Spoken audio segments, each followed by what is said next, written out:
Ade na do ba ha. Ah me fa fom. He, nananum. Hwe obema nananum go fom beti ya gu so te. Sam me as me fa fom ande bi. Nananum se die na do be pie ha. Nana. Dedi kam watena si. DL News.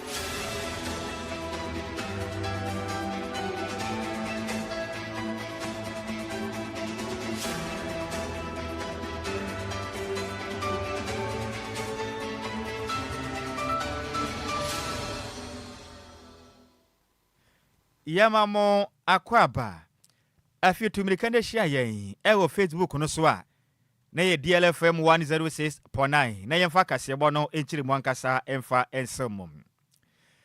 yansha kasebo na simfamfiri apie mantemu na abamu abi a wanya mfinhira no aduonu nkron 29 years oye Okada rider na din a yensaka eye Kwasi Isaac na Kwasi Isaac akwakwehia ni kwafiri mu kwanwu ewa pie mantemu emra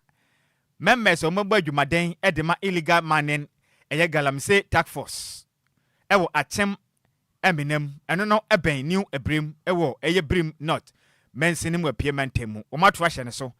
apapa no sum atetia na yase agene kwa ede afri ne nsem no dansini ohu de esi ye nyina ne de ye kase botwetwe kom no wokire mi sem ensem wo nyina si ye emra task force wo moden na abrante a ne dende Kwasi Isaac a oye Okada rider no kitabru ebru ya totun bi roasted corn ebru ya totun ne ekita abrante na task force fu to share no so ebo ebru no totun baabi na Isaac se hwe na munim ene kwamba ba na wiase ya yeden na me manya ebru ya totun na mba bepamanum a mabɔ ato atwene mente ase ekura na ntokwa no hyase ye ne asa agro titibidi memama eto share Kwasi Isaac so papa no sum kan to fom tietia no so sa bro no sa ne no ena nkra ne chirim sei Kwasi Isaac ebo no homaden mabro mobu ni nyina akire no bo modea ekoye enkrata asem de kokoda ne eye ebrim eye police command eso oposi ni yesere moda ebra attack force fu ahwe me nya hweba intimesere mo modea mo na atentene intimi enkoso fama me na nka ne kire mu se emla Kwasi Isaac ekoyi ebrim oposi fu amane yepe ena attack force ne kire mu se he na wo sa na ate na hwe kakra ye hwi wei hwikitua wei na ko ba positive amane na woni magro de yesa ene Kwasi Isaac tomdi na de ba de uchi kura beti na moto share no so ene ayasa agro empamro pa ene ebim zazasa bi obi omanya e football ebo no akoma ma so asa Chelsea ene page for match finance aden bone be pa na Kwasi Isaac waye omobo ne saa kotu pempen so a Kwasi Isaac etuhwi se kekra wa fenti wa collapse yensoni mo timkaja empefo ni kodue mu ewa Ebrim Government Hospital Kwasi Isaac ene wacha min make say a positive mo what new Ebrim omo chim to mabode ahwe nhwehwemu ase omo bomode na make say nipa ba ko a okata force ndo mache no ekwakoma hwehwemu pa etimi eye adwuma pam na mu chirema Kwasi Isaac na mu no ekwakopie mu ewo I mutually perform body papa na hwe de crowd wa ekun no na nka ni chirim say ne papa ne den ade baba Moses eden kra de ato Ghana ban na positive nim say de adu de in fact ha atwen ni senti o matete ne nya adwuma na ta force mo mode akokum ne dihie no emra ene wonum eni ti weni so crowd ofia payment mu ba ewia yi yade mo chirimo esom yen etiefo yanto akase ebone so no mampani John Dramani Mahama eden sama betudwa echemu say eyade afu allowances no atwemu ede amampanifo mu ye adwuma ewa aban mu na nsemwe ebeto odwa eye ebnada kuta saboso mene de toso eye dunum ewo mfimpimienu ne aduonunum ni mu eye Felix Kwachofo so na eye osoafo ohwe mampani kita odie so ede ne nsa ede sha se na odi tudwa na ochemu se yade aban no de san hyehyɛ ewe abegu akwan mu sane ebeye ebeboa na omo nso na omo ntimi ense iska bebre ewo niam ewo so omo timi ye ho sanso anaban ne so ehwe se eye satellite TV subscription so no ometimi atwemu ede amampanifuo we mu na nini na aka yedum solevi ode aba a ukoto aye fangwa betua 1 cedi sane ebeye beboa na Ministry of Energy nso so atimi anya ska atimi ahwese ebe oman Ghana ye energy sector bibia ebetimi akoso ye nti we ni nsem efri omampani akachi a abetodwa enti eye fuel allowance no Ghana mampani atwam 20 time se mu use DSTV nso a mamfom sika anya den en subscribe mu ntua se de yenso yetua no eya de pa ti Ghana mampani yebo yensem ma no ye teacher de ma no we wa ya de aha wo ya de papa wo fam bo aba so wo ye de anya so e betena ase a be pa hontoma magana fo nyina ye den ehu de yeko ndi wa ya de pa obi amfa ne sika nkoto obi ade na adwuma wana meboa adwuma wo ye no bi na yi de ya bibia ye ba se ye fo ka na ye ba enye ne etua sika nya na etua mo be som ya na se mo be tete yanko ya nim kura nya me nhyira Ghana mampani ontwitwa de aka ne nyina mu wate ase aha ye to aka se bo no so make se mase badwan de ma de hye mo wo eye zibira ne den ede ebeniza entibila ne nia bere pam ode ade sere ede ato defense ministry nanim o shemsa doctor o mane bo ama ye nka nkyira wo sei ana afie wone national security fo en manim yada as a matter of urgency monsore nyina mo na so pi na asrafo ndo ko pie mu e wo boko e wo tifide bantem so momode yankwaje banto ban na mo na ho ba monsem ko nkan no wane mo mpe wadompe yanka nkyere mu pray wan mane nye ho kra wan mu kyere mu am overload edema kusak traditional area e wo boko o mu kyem se ne den nanan opa adwumaden nye pam eye zigran esigri ebugrago azuka a otosomienu wan mu kyere mu se asrafo kwanima bi o mo ye no o mo bonyo sokram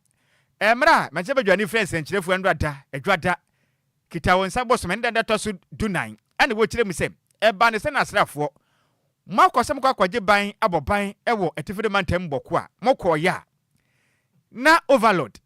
a ono no obo adwumaden sa no watuma ko bubu eye ni status atoagu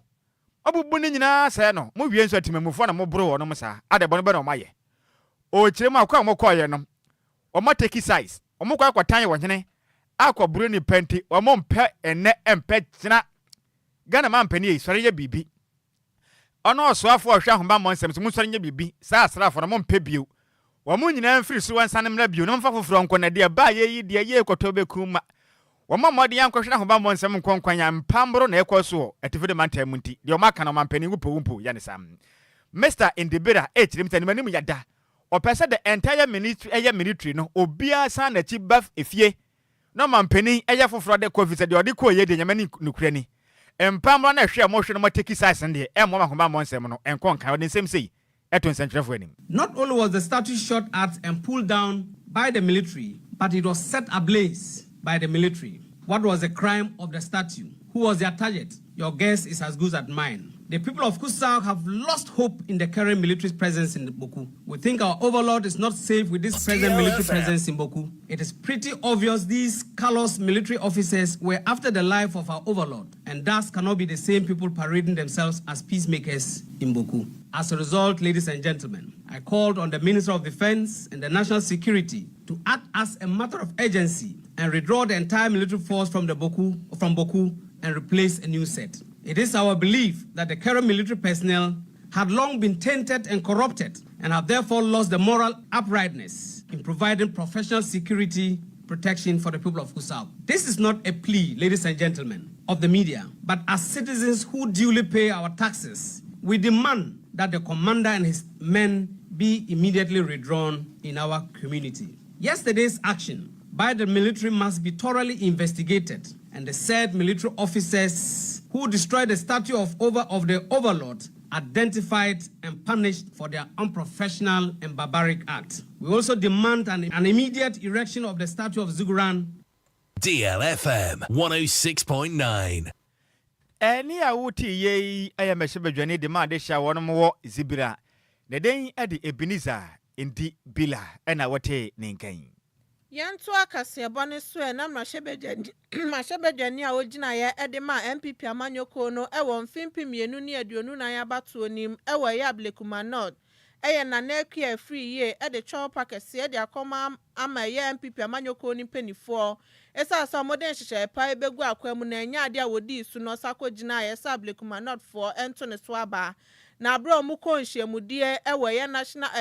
Elisa Hotel a MPP for ede nsem no ede tudwa ewo ye omu emergency national executive committee meeting na se no ana ochese de chopper kese pa ede ko ede amawom we na mrashebe enkane mrashebedwani ede ma bekwai sanso no ye chairman ede ma MPP eye planning committee no ayo Joseph Osei Owusu ede tudwa no chemu se Enquires free ye chopper no de aba no eye ade omagi atumu ye pa esan se Sanshire na pipa manyoko na di betu dwa se nya de wosenko gina ama blekuma not photo ne so aba no na eyetimemfo ni hu ni se ne omoye no emboa eno nam so ma na nsem bebre na ana ekoso na yade ade oyeye ne de waya de poma gye ne chopa no atum no chema yade andi samanyoko no ye mashebede ni ogina ma wo meye rabna oben ede eye 34,090 votes and edi ni sunkunim na emomo mo hwe se bibia betimi akoso ye e won fimpimienu ene aduonu wotwe ni modern sem say edi tuja. We discussed the last by-elections and the conflicting signals. How come the National Executive Committee decided that we will not contest, but the candidates went ahead and contested. So those matters were discussed. And, it was a consensus generally. There were a few people who were pursuing, or should I say, just one person who passionately pursued. But we decided that, unfortunately, notwithstanding the passionate appeal, the steps that we have taken we've gone too far deep to turn back. So we'll continue. It was taken in good faith, yes. It was taken in good faith. It was just to ensure that we respect the structures of the party in future. Well, the party did not change its position on not contesting. So it doesn't matter how much. For me, this was no election. What was the turnout? The circumstances showed clearly that we ought not to have contested. It was not worth it. But her decision was to contest. It's over. She has accepted she took a wrong step. She has apologized. I think she should let it go. Eni ya uti ye Joseph Osei Owusu enkane no na yem na hyebedwani edema bekwai sanso na ye chairman edema MPP planning committee. Yanto akase bono so na ye monfa nwura mu aso ehwe oman Ghana. Enquires amambu na afinsa so ye no so ehwe oman Ghana hinsie ni ahensem. Enhyehyeye ne yesom enhyehyeye eso oman Ghana meche local government and afi chieftaincy and religious affairs ministry. Wono makasa Edin small bonten echiremusem. Small honorables. Assembly members here more mangan and buajumadin sano. Oh, Bosumudua, Capreba, or no munya biu. Tessa, Omobo Jumanisa, and market triano, I was rahimemu. Number seven of 4 quadrant dom pim. Almost in fact, a good botumana bar peso. I say, dear our Jumadino. A pepe home, no more days saying. No much matter, dear, 7 members in the Capra munya bim. Nano, and a penny for it, and I said, you said Debbie. Erijawo hwe ni munana namunti omuntu mentenase e mama ye temi ona bo simpanifo ko gide men na da bia da small ones na sem members no omo de kom kwadade a in fact emu akra no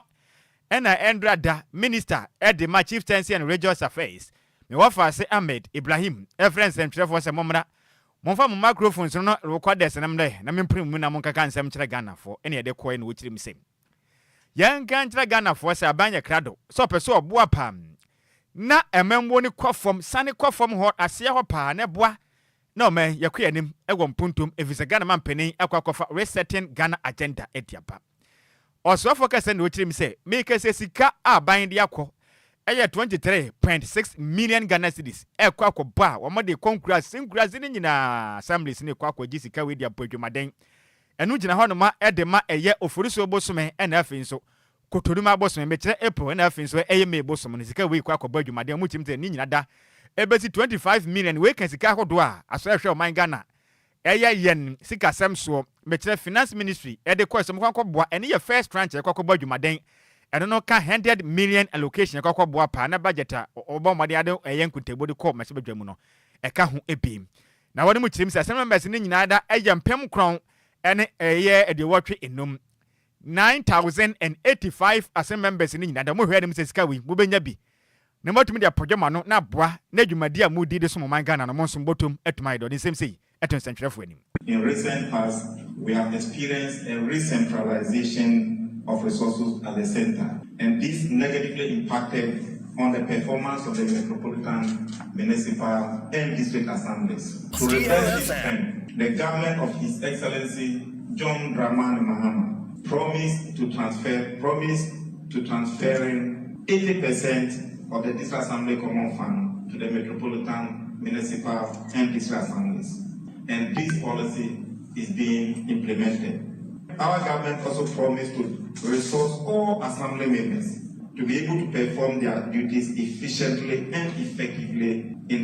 their various electoral areas. Pursuant to the resetting agenda of the government, the NDC government has allocated 100 million Ghana cedis in the 2025 budget statement and economic policy of Ghana. And this can be seen in page 73, section 395, to pay monthly consolidated allowances to all assembly members in the country, both elected and appointed. The objective is to enhance their capacities and to equip them with financial resources and logistics to deepen monitoring of all government projects and programs being implemented in their various electoral areas. To fulfill this manifesto pledge, the Minister of Local Government, Chieftaincy and Religious Affairs on 12th of June 2025 requested the Minister of Finance to release 100 million Ghana cedis to enable this transfer of funds to the metropolitan, municipal, and district assemblies for the payment of the monthly consolidated funds to all MMDAs in Ghana. Consequently, the Ministry of Finance has released 25 million Ghana cedis on 18 June 2025 as the first tranche of the allocated funds to the ministry for the payment of the allowances to the various assembly members throughout the country. Na ne kwakura mo no eno nimnyamfo Ahmed Ibrahim Kesa no chiri mi say yankanjra small honorables assembly members ne say nyame ya adom na busum bia du a we enya busum akutini mum e allowance say de mamo obia benya 1300 Ghana cedis na boa na mama keka mambo adwumaden aboa mensiri impunto no etimi akonkane. The ministry as of today, Monday 14 July 2025, has transferred a total amount of 23,621,000 Ghana cedis, representing allowances of the months of April and May to all assembly members in the country. That each assembly member is being paid 1,300 Ghana cedis per month to enable them perform their duties efficiently and effectively. A total of 9,085 assembly members. Any awuti ya hwe enkurase amambuo na afin so no akra yanso na hwe o man Ghana esom ahinsie ne ho sensem eso wo man Ghana mu ne den edonumnyamfo Ahmed Ibrahim ena wote ne nkenti ende meke se yenya asode ya mini kufitela Sikapa de am say no small na boss no pesini awane bi oparodo de nti meme ni kufi ye kwa akopere small ones no why obeko munyeska na mamam bi so de ya opesoro ho de no ye ko de mpenifo se we compare ne kese na kasa ye den agigim eno ano no kwaje kese ne bra yenso be sha se afie kire yenko yanim Yentoa Kasiebone so na Ghana Education Service eden sama betudwa HM se eye school mpanifo akyerɛkyerɛfo adesuafo ne omomoka biewom nyina enje eye mfimpimienu ne aduonunum ene mfimpimienu ne aduonunsia ye academic calendar edema basic schools eye KG primary any JHS for no munji ntumu a omu chem se ye first time no eno ebeye na wotwe eye dumienu eye dunum anu no mbebie school no eye 2nd September e wo mfimpimienu ne aduonunum nimu no mama kwan eye 18 December sa intina ya oma vacation no ebe sha se 19 December e wo mfimpimienu ne aduonunum num akosi eye 7 January e wo mfimpimienu ene aduonunsia nim na ye midterm break ombenya ebe free 31st October e dia 3rd eye November e wo mfimpimienu ene aduonunum numu sanso na second term no ebe ye na watri eye dumienu tombe bie school no eye 8 January e wo mfimpimienu ne aduonunsia no mama kwa ye 1st April e wo eye mfimpimienu ne aduonunsia nimu nti akwama no ebe sha se 2nd April akosi eye 20th April e wo mfimpimienu ene eye aduonunsia nim third term no ebe ye na watri eye dumiensa ombe bie school no 21st April na fi mama kwan 23rd July na fi vacation no ebe sha se 24th eye July na ye BC so he no se no mo de akoshe eye 4th May ekosi eye 11th May e won fimpimienu ne aduonunsia nim na ɛyɛ Ghana Education Service for ɛde to tememfoɔ san so na ɔmo kebie wɔ mu anim so ɔmbɔ mmɔden a na ɔmo nhwɛ ɛyɛ academic calendar yɛ ɔmo de abɛ sɛdeɛ ɛbɛyɛ ɔmo bɛboa ɔmo ho na ɔmo betumi adi dwuma no yie ɛde ama wɔn na ɔmo san so de aseda kɛseɛ ɛde ma school mpanimfoɔ ɛyɛ akyerɛkyerɛfoɔ awofoɔ ne schoolfoɔ ɛne ɛyɛ ɔmo kebie wɔ mu na sɛ ɔmo de ɛyɛ academic calendar ɛde ma mfimpi mmienu ne aduonu nan ɛne mfimpi mmienu ne aduonu num no ɛbaayɛ no ɛyɛ ade ɔmo aba mmɔden a ɛtumi ɛde adi dwuma yie pan to ɔmo ayɛ ade a ɔmo hwɛ anim sɛ no betumi asi ɛyɛ 24 July Kwau East mentionem ewa payment enim ɔmo taa dua tomatoes pa ɔmo kyerɛ mu abusu pam na ade baako a ɛtete wɔnom na esise wɔnom aso ne sɛ tomatoes no abuso ɔma wɔ mmɔden adua ma na yɛ akɔnɔ kama pa ɔmo ate nanso atɔfoɔ no wɔnom ma ɔmo kyerɛ mu sɛ kɔba ne sie na ma adwuma ɔmo yɛ no in fact na kyerɛ sɛ ɔmo yɛ no ɔmo ho koraa sɛ ɔmo mmɔden adua tomatoes na ɔmo gugu sunsuo saa ma na so kama na ayɛ gon fɛfɛɛfɛ saa na ɔmo ateɛ na atɔfoɔ ma no de adan bɔne bɛ na ɔmo ayɛ ɔmo kyerɛ mu sɛ ba ne sie a ɛnhyɛ wɔnom kura ne kura na adwadifoɔ kyerɛ mu sɛ yɛn nkankyerɛ Ghanafoɔ sɛ ɛkuafoɔ ɛdɔ tomatoes ɛwɔ sumina kɛse ɛwɔ Kwau East mɛnsin mu no brɛ pam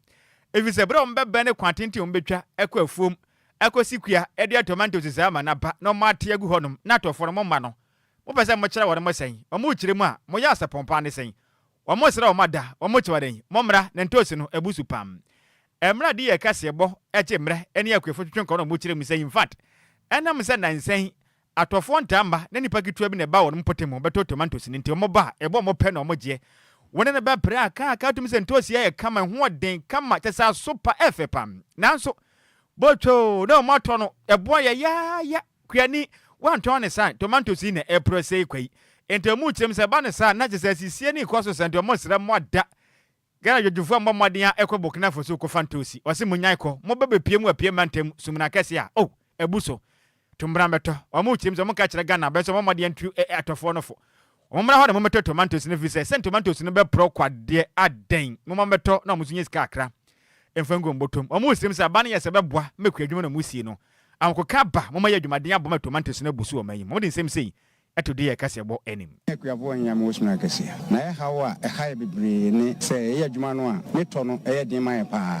sie sɛ ntosi yɛ paa ama ntosi no aba yɛnso yɛnya tofoɔ ɛba no saa kyɛ sɛ nipa baako na wɔbɛtɔ a ɛboa ne sɛ wɔde ma yɛ bia na wɔde ama yɛ ɔde ma yɛ no nso so no ɔmfa sika kora ma wo wɔbɛfiri ɔkɔ no ɔkɔtɔn na deɛ ɔbɛnya no na wabɛka kyerɛ sɛ menya sei mekɔɛ no nyɛ nti bi ase nti ama yɛ adwuma yɛ no ayɛ den ma yɛ paa ɛyɛ adwuma yɛ berɛ tugu ayɛ nya mfasoɔ biara mfiri kuafoɔ a yɛdɔ ntosi ɛwɔ sumina kɛseɛ paa nya agorɔ a sɛ obiara ɛpɛ ntosi a ɔbaa sisi a ntosi no abaa yɛnya atɔfoɔ mpo ma ɔmo ntɔ nti deɛ a mɛsrɛ ne sɛ atɔfoɔ ne mmra na ɔmo mmra ɔmo baa deɛ ɔmo hwehwɛ biara na ɔmo bɛnya akɔ akɔtɔn ɔmo a ɔmo tɔ ne dodoɔ mu ne kakrafoɔ mu nyinaa ɔmo mmra na ɔmo mmra mɛtɔ so yɛ dwadini ba ɔtɔ ntosi anaa ɔpɛ ntosi bebree de ayɛ wade a bra kɔ sumina kɛseɛ eastern region ntosi bebree wɔ hɔ a yɛ patofoɔ amama bɛtɔ nti wo a bɛti biara bɔbɔde sɛ ɔbɛba ɛboɔ no so da fam kama a woba a wobɛtumi atɔ amana boa wo ntosi ne makroni ntɔwa nkuruma nko a ne yɛyɛ wɔ ha nanso yɛnya atɔfoɔ ɛntɔ ma yɛn nti no ma ɛma no ba ha ɔmo fa yɛn so easy wɔn ba tosi bowl baako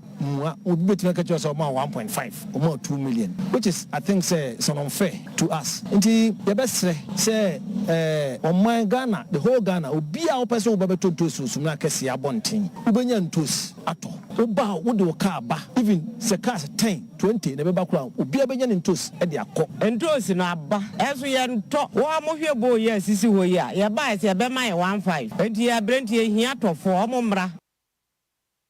ai deɛ duro deɛ hia atɔfoɔ nti no wɔnom mmra ɛne a wotii yɛi ɛyɛ akuafoɔ a wɔnom ɛdua tomatoes ɛwɔ sumina kɛse ɛwɔ Kwau East mɛnsi ne apie mantanum akɔsɛm na yɛde asom wie yɛnyina wei so na yɛnkenka ma adwenkyɛ ne bɛtawu na yɛnkɔ amonɔne ɛnkɔmmra sisi a na wei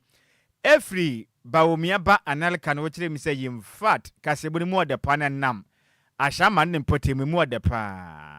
na ɔsɛ happy birthday nkɔma wan one of my cherished friend ɔsɛ ne din ansa awa ɔsɛ nyame nhyira pa wate Starboy ɛna ɔsɛ ɔhwɛ live and ɔde hwɛ live 83 ahafomem airport Starboy yɛda se wei nso ɛfiri comfort 19 na wokyerɛ mi sɛ in fact awia wei Nhyiraba Kwadwo Sammy bi ɛne Adwoa Agyei Sikapa mama me wura ho pam set up for akwa kyerɛ bɛma abu na ku no ɔse mo mamra ne nya adwuma mra ne ni ene wo munni na de o ma yi enya de pa dele kai te no chirem say good afternoon senior won so good afternoon ye chia pam set antobam dodowa bonom la ne say maram ho no no di free no say bread feeding no de bonom la ne o chim say in fact resetting agenda na ye adwuma pa na se kese nkoma Ghana mampani wa ya de ani de wa ya de government na wasrashe wo no mala once ne ya minhira ne pam Richard ahwe no chim say good afternoon to you Alhaji Twasunte aka Hunsuo Mponi Nhyiraba Kwadwo Sammy bi ne Adwoa Agyei Sikapa Osika segbe de emu ye krogen ne mo de sa no manam endam DJ Ghanaian free so egbe tire station in fact kase ne mo de o me adwumaden aye bon ya minhira ye pa ne mo de sa no manam ye da se Kofi Parliament no sim say in fact Ghana is really working Yankopon nhira o man konkron Ghana hwe live edi free aguna bobikuma apa Kofi ye chiao we so every Benjamin bought no chim say good news I am watching you live from East Legon town meso me das me wo fa se Benjamin Boaten ya minhira opin we eye onhene nana mensa JP no chim say good afternoon family I am enjoying the news or say cancellation of fuel allowances na ya de papa anti abanya minhira papa wa ya adwumaden ya minhira opaga na mampani ya tawachi comfort man tin no chim say please help me wish madam Yini so we see her and Victoria chirewa glorious birthday blessings to them from all the members of Dear College Association. We love you all. Nyamisha pa comfort mati. DJs Gibia offers no. Master Pana Junior Kenta Pondo Chilim Sawoda Kesepo Emma sister Ella. See you Edema Ella Wicks and then Brace at Kintampo UK Junction. God bless you. Your new age. Yada say when say free Dora ya Ajewaje no Chilim say dear news. Ahumka wom of Kenya life a different Christian village. Achimota yanso yada asem wo fa ase ya min shop de biada we kan Sikapa ye mu company kwam na nemre na yen sori kasebo no se e ne yen kokra Yanto akasebo ne so ne mbonwra mu e wo bi man so na Canadian police for the warrant abetudwa HM say yade omo kire eye abemu we bia wadi mfirihia no eye dunso awabomodin atimi atutu a eye maami bia ono ofri Ghana hanom yade etuo no atimi aka no ama na atimi ahwere ne kra e wo ye downtown Hamilton na ye statement omudi betu dwa kwasiada no na Hamilton na ye police service for di tudwa no muchem se eye abrante kito ye friend Makali eye love you Obomodia atimi atutututu omu chirema eye to ya watutu de eye second degree eye degree medal asanso no sanso bo omodia se eye obetimi atututu de atu nipa mienu so a eno koso eye fiada kuta nsabo so meni de to so eye dubako e wo be ye 5:25 pm achese ha dwin ye papa na police for chirema ya de abrantie e bo omodia chia nipa miensa e wo eye downtown honom ebe omodia se otutututu eno etimi ka eye Belinda sa akode no wadi mfinhia no eye aduonu nsia a onu free Ghana hanoma watimi ahwere ne kra ya omobo omodia so ekokokoko monte ne so omokọ akonye hwehwemu omokọ ya na cheso owura bi ono so de onu ye broni ombo omodia akoto honom se watimi abonitu a on de we pra kakra nto ombo omodia de ne kọ eye ayarsabi asa na ebe yo betimi ahwe no na ye Belinda sa akode yi de eye ade etuo ne keka no watimi ahwe ne kra ya na ya memende na detective eye Sergeant John Obravak edibetu dwa na ochemu se eye Belinda sa akode yi de ofri eye Ghana ba Canada no eye no wo ye mfimpimienu ni aduonu nan ni mo bo modin aso oba no abaye adwuma e wo ye Hamilton eye krom ho no ma eye abrante kito yi atimi age ne kra ede afri ne nsem ya na ye ni nua be mo no wo eye Manitoba omabomodin abonamane sanso na ne next of kin no wo Ghana hanom so no omafre no abonamane se eye ne dofo yi atimi ahwere ne kra ahwese mpawo abaya a wokwa kusua nwoma na wofo abo no ho ka wokusua nwoma e wo Canada okoya abenwu aketua wo ye wo mfie dunson se afia beyifo ne kobo ne pawo se de anyu wakobo no tu ekuna to atwe Sikapa in fact awre ho wiase ye pa yakopon fa abaya ne kransie e den pa na sa abenwu ane de Ghana force ye wase ndi kakre Yebe boni dia me de masamano wo ba no papa de ade yebe boni dia me de masamano bemu na wo bo abaya ne tuo no Ghana fo no wato omnka no ade nti na se wudi awusa Yakopon fa ne kra emfansie kasia boni yadi si nansan be so ene o ma piepia bede na bade say eyi asenkrato no enti e monitew na yenso Kofi boamie na de aye de wa odi nua na wei efi DJ Sigby technician edema DLFM esan so ya wo so hene wo fie hanom osina danfo ba kuno twetwe mutwo ne den ede nana Kofi okore agiman wo ekua eye wo ekuropon ekuapem senior odo papa okiremu a okoman radio ono wana na hwibom ono wana na agimani saa na obo adwumaden ye ntisinia ene wa wodai okirema Nyankopon nya okese ompegya mfemfira adum kwa adum ma de pa bia wasase wesu no ebi emra wosremu enti eye nana Kofi okoria agiman a wo ekuropon ekuapem zigibisi ya minhira no nya okese pam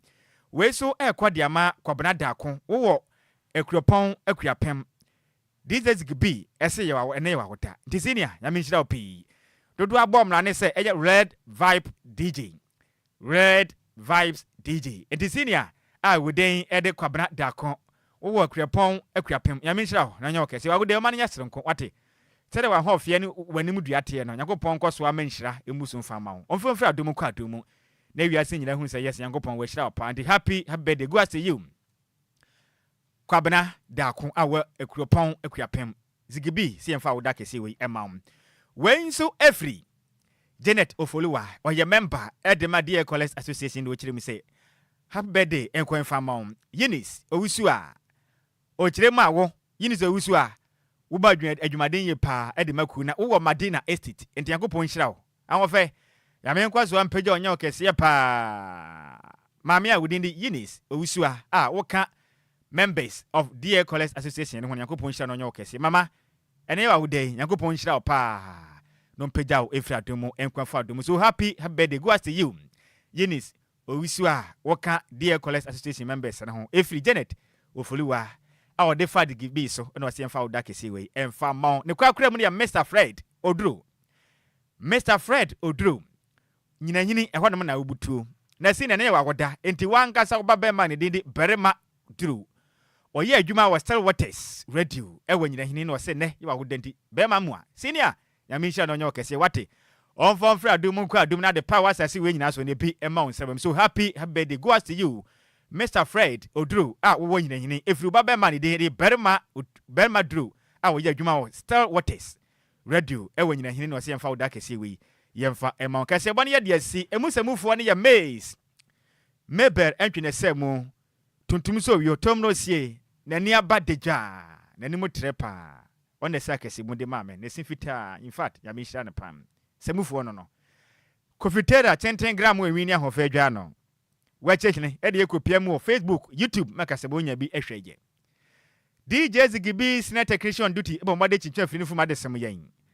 DJ Afiba ema yemola support no maka se bonya bu adwumaden de som wa akenkan fo ebesin konwa besom no se yemieno edi amaje so e wofa Nhyiraba Kwadwo Sammy bi ma hoteden ene ehunso mpani Mekra moden Alhaji Abdul Chasunte mene Adwoa Agyei Sikapa ne mra ne ene dum solive hye ase ye chenada tibomboden ase okotofu a wudi sika beka ho se be ya ba ne te a ubenya bi na woka no unkaka kwan mu ye kwe hwan na eba Nana Adwoa Silky one hwan na eba Sexy General ena ve kwame efum radio no wana aye den wana auto na Adwoa na pamfort na se enye den enya wodi abi wode wonsa kan mra diu ye bechi udadua na wakoyi wo ho no e wo mpanifo ani mana nya sa na te sa pepepe ena eda ben ena ebnada enti Kofi na branda no dwumade na di ben na da so wo say give and take enti na give and take what the ba na waye den na wa beje de ko wa mfa ma ye ma enti mesrew fabla na Adwoa so de be den what the be mamo se yikura me wofa ase ba ko na se de sexy de be mamo ana se wo kai sa we no emu de sa na manam se na Adwoa amra ne na yenko achire muhima enfifi muhima radio mu ya santuwa enkacha hima Michael Jackson papa no ti ye kwe radio no wo mba befa na mo de aye de mo pe yamenyu adoma mre pam ye be sani mo hye ba mu nyina mo ni ti a ade hye